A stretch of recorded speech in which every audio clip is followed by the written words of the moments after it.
good evening, or good morning, or good afternoon, depending on what time of the day you decide to watch this, or happen to stumble upon it. Welcome back to part 10 of my Liberation of Hyrule Insanity's Extreme series, where you will actually get to see me finish off Fortress 4. So you see me go restock on supplies, and go through this wonderful overworld to Fortress number 4. And I don't think I'm going to Fortress 4. Oh no. I don't go to Fortress 4 first. Oh, that's right. I'm not going to Fortress 4 quite yet. I'm gonna get the raft. That's right. So I get the raft, and I go through this nice little obstacle right here. And you have that right. If I bump into those rocks, you die. So you gotta be pretty good with the raft. The raft's controls don't quite control the way you would expect them to, so it takes a little getting used to. I actually had a lot of practice with that. I played the demo, and actually I have a section similar to this in my game. It's not quite like this, but it's James actually uses scripting to where you actually, when you hit the edge, you die. Not the edge, but hit the rocks, you die. Where, since I don't know how to write the script, I just made all mine into warps, and it warps you to a death room. So, pretty much, now that I got an extra heart container piece, now I'm going to go to Fortress 4. I'm gonna say hello to Fortress 1. Hello, Fortress 1. Goodbye, Fortress 1. So we are here. Let's do this. This is the last part on our third trip. Is this our third or fourth trip to Fortress 4? See, the first trip was to get hearts, and the second trip was... Let's see.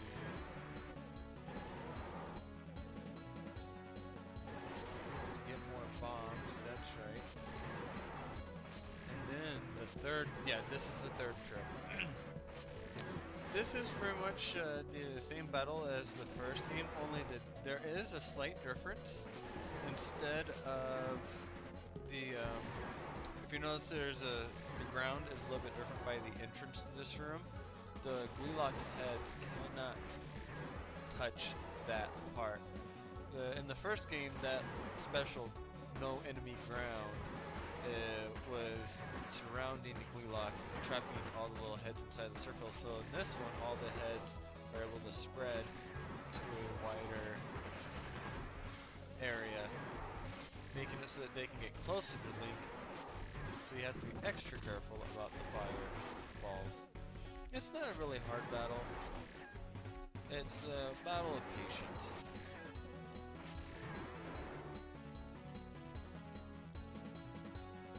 I just love making the items move like that. This room, I think, is really cool. It's just a bunch of blue wizards with some mirrors on the side. I don't think the mirrors always work the way they should. And I'll admit, the first time when I was first in here, I was kind of walking around like a blind little kid with a rabbit with its head, a chicken with its head cut off. But I'll let you in on something. This is actually my very first attempt in this area. So yeah, I actually pulled this off on my first attempt. I'm proud of myself.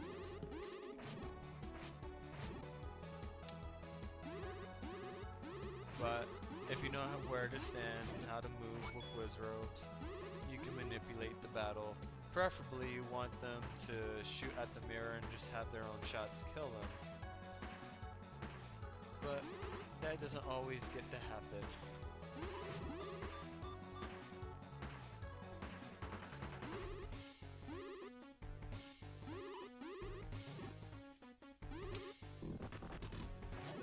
Isn't too much to say in this room.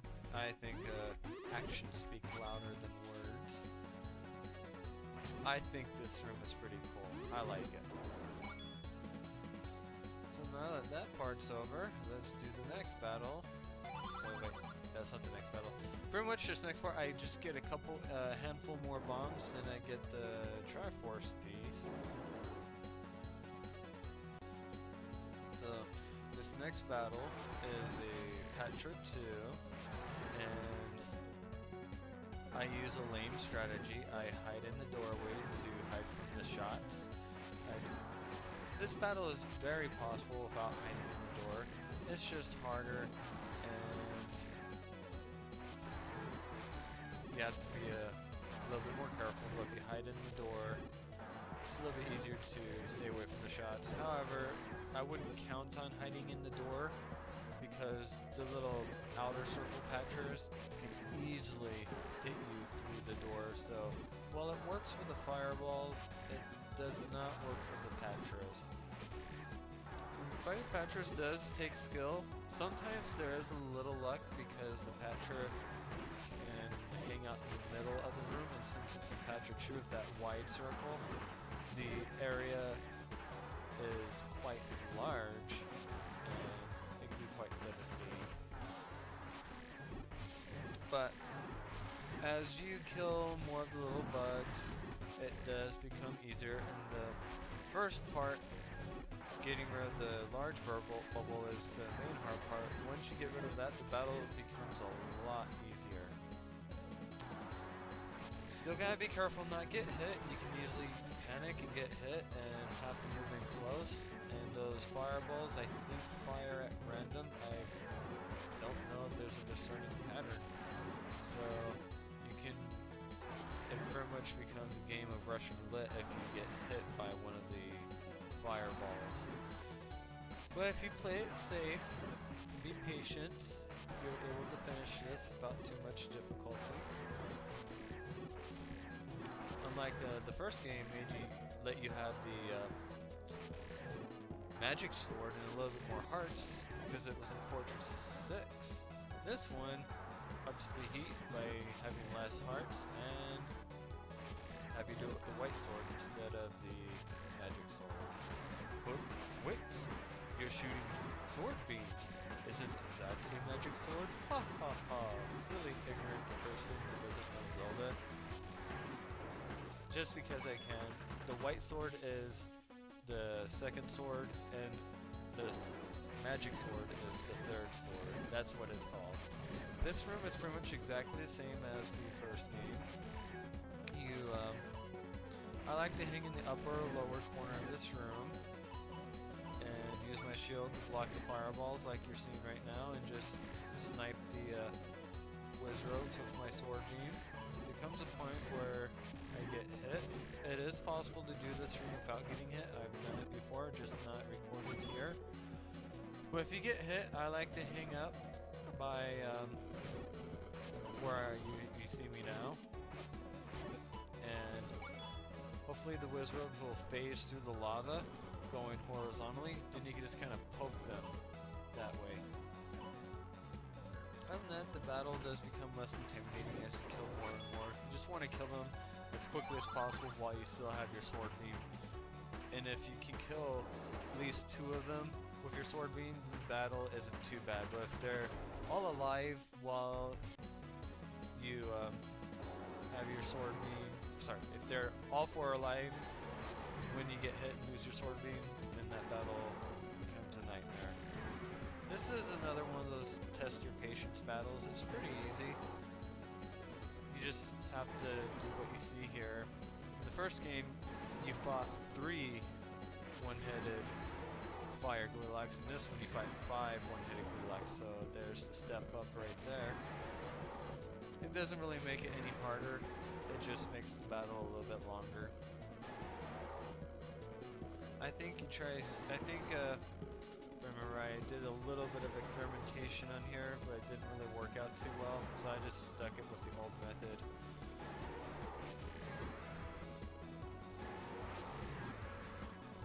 Yeah, there's my experimentation right there. I go, oh, that didn't work out too well.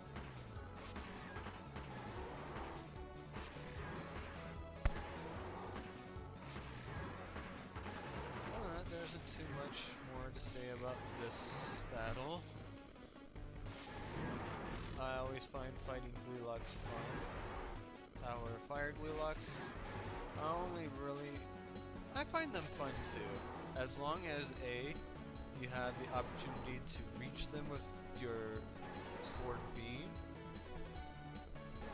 or B, if you don't have a sword beam and it's like impossible to have a sword beam because that's the way that Arthur did his quest or her quest, or just the obstacles are way too hard to get to the Gleelock, is to have the magic shield.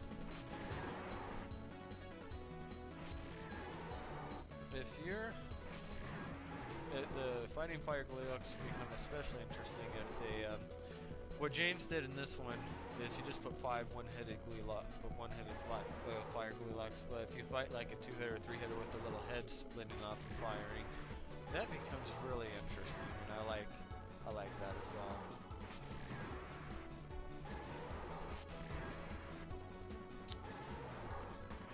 But as you do this battle and get further and further in, it does become a little simpler because there'll be a little less fire on the screen. However, if you do mess up and get hit, it's pretty much game over. Unless if there's like only one head left and it's almost dead, you might as well reset the game. Because you're just not going to fight this guy without a sword beam. You know, at this point, all that's left is to get the Triforce piece.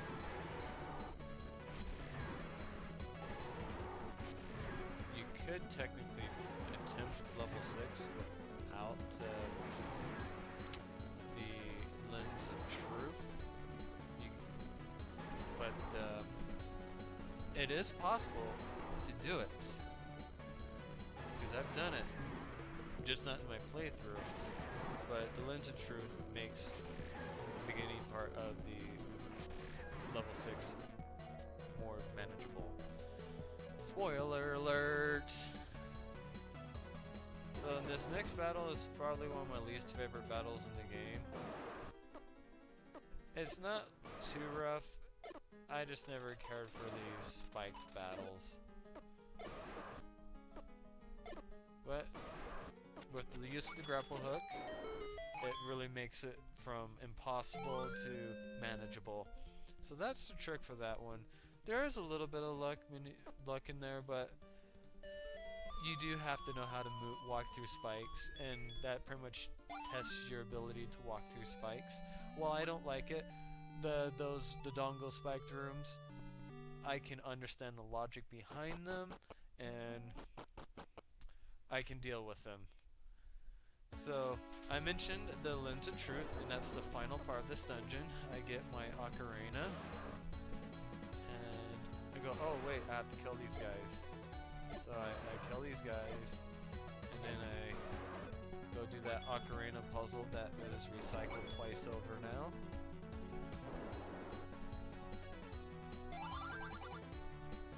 And then I get my Lens of Truth, and that will be it for this video. Thank you very much for watching, and I will see you next time. Peace out.